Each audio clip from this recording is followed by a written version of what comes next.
Sveicināts starp rindām, ar jums atkal kopā ir Filips, un šodien finiša taisne.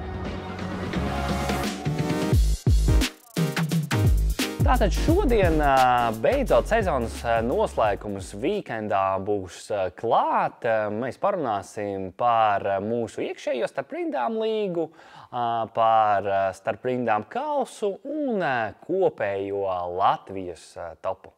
Galvenokārt mēs runāsim par difference makeriem, par izvēlēm, kuras palīdzētu jums uzvarēt tieši minilīgas vai pacelties augstāk Latvijas topā. Es nedaudz padalīšos ar savu pieredzi, ar iespējām, ko es parasti piekopju. Pārāk daudz riskēt arī nav vēlams, bet mazie makrosi vienmēr nodara.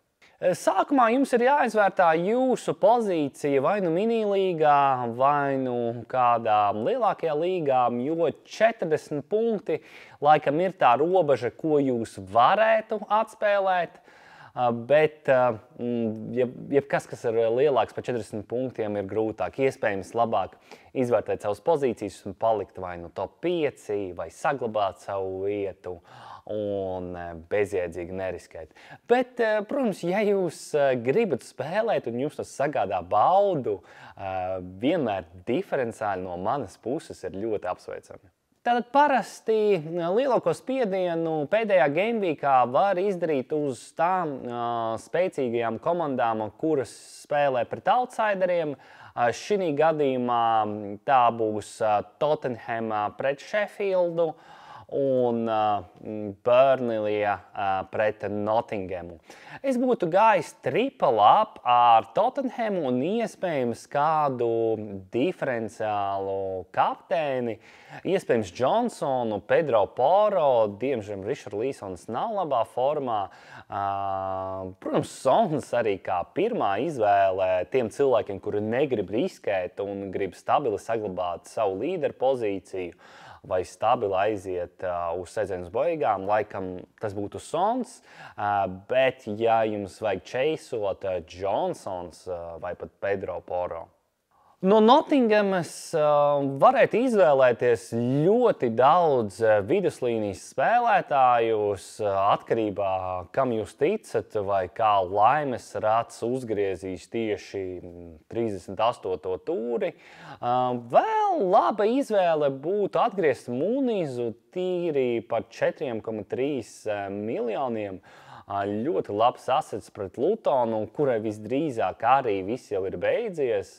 Un, protams, Salaks vairs nav tik daudziem spēlētājiem un treneriem. Tāpēc man liekas, ka eģiptiešu karalis gribēs pienācīgi atvadīties no Klopa un varētu atnest double digit punktus. Un mūsu nedēļas uzvarētājs Raitis Grabovskis ar 143 punktiem izspēlētu bench boostu, ļoti labu pozīciju Latvijas topā un ar ambīcijām uz čempionu starp rindām. Kopumā ļoti balansēts, izspēlēts bench boost, Čips, kapteinis Haalands, Fodens, Palmers, Gvardiols, galvenie punktu nesēju. Apsveic tevi, Raiti. Man noteikti būs ļoti interesanti vērot starp rindas līgas uzvarētāju. Mēs esam diezgan cieši kopā. Ļava for the win ar nelielu atrāvienu, bet noteikti Raitis iedos labu cīņu tieši pēdējā gameweekā, iespējams ar kādu diferenciāli. Bet es arī mēģināšu pacīnīties, bet manas izredzes ir diezgan minimālas. Bet es gribu jums atgādināt, ka mums ir sagatavoti jums īpaši pārsteigumi gan tiešajā etērā, gan kāda dāvaniņa.